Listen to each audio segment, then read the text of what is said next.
అలాగే నా భర్తకు నేను అందంగా కనిపించాలి అన్న వైఖరితో నువ్వు వస్త్రాలంకరణ చేసుకోవడంలో ఏ తప్పు లేదు. అలా చేసుకోవాలి. నీ భర్తకు నువ్వు అందంగా కనిపించకుండా సింపిరిగా ఇంట్లో ఉంటూ బయటకు వెళ్ళేటప్పుడు ఓ పూసేసుకుని వెళ్ళావనుకో, ఏం కమ్యూనికేట్ చేస్తున్నావు నీ భర్తకి? అనుమానాలు. He is not important. నువ్వు కాదు నాకు ప్రధానం, మిగిలిన వాళ్ళందరూ నన్ను చూడాలి, అది నా ప్రాధాన్యత అని చెప్తున్నావు. అక్కడ వైఖరిని మార్చుకోవాలి. కానీ అలాగని చెప్పి ఫ్యాషనబుల్ డ్రెస్, ఉదాహరణకు అమ్మాయిలు ముఖ్యంగా దాన్ని ఏమంటారు, పరిపక్వమైనటువంటి ఆలోచన విధానంలోనికి ఇంకా రాకుండా అప్పుడప్పుడే ఎదుగుతున్నటువంటి అమ్మాయిలు, అడాలసెంట్స్,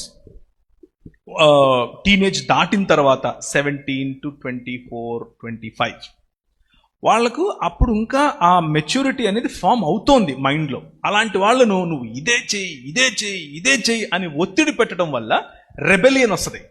రెబెలియన్ వచ్చి నా ఇష్టం, నేను ఇదే చేస్తా అంటది ఆ అమ్మాయి. అలా వద్దు. Walk with them and show them. చెప్పండి వాళ్ళకు, దీనివల్ల ఇది సమస్య, దీనివల్ల ఇది సమస్య. నేను ఒక మాట చెప్తాను. నేను అంటే నాకు అందరూ ఆడపిల్లలే ఇంట్లో, నేను ఒక్కడనే మగవాడిని.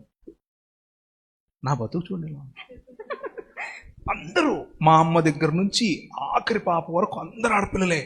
నేను ఒక్కడనే. ఒక్క రోజుకు ఒక్క అమ్మాయి 20,000 పదాలు వాడుతుందంట. 20,000 ఒక్క అమ్మాయి. నా పరిస్థితి ఏంటంటారు? ఒకరోజు మా పెద్దమ్మాయి సిటీలో, అంటే హైదరాబాద్లో ఉంటాం మేము, హైదరాబాద్కు తగినటువంటి డ్రెస్సే వేసుకుంది. మేము చర్చ్కి వెళ్తుంటే నాకు కొంచెం అనిపించింది చెప్పాలేమో అని. ఎలా చెప్పాలి అని కూర్చొని కొంచెంసేపు ఆలోచించి ఓకే అని దగ్గరికి వెళ్ళి ఆ అమ్మాయిని దగ్గర తీసుకొని, యూ లుక్ బ్యూటిఫుల్ టుడే అని చెప్పా. నువ్వు చాలా అందంగా అనిపిస్తున్నావురా, కాకపోతే ఇది ఇలా చేసుకుంటావా అన్న. వెంటనే మార్చుకుని వచ్చింది, మరుసటి క్షణమే మార్చుకుని వచ్చింది. అర్థమవుతుందా? Appreciate the beauty in your daughter before somebody else does it. ఎవడో బయటోడి కోసం అలంకరణ వద్దు.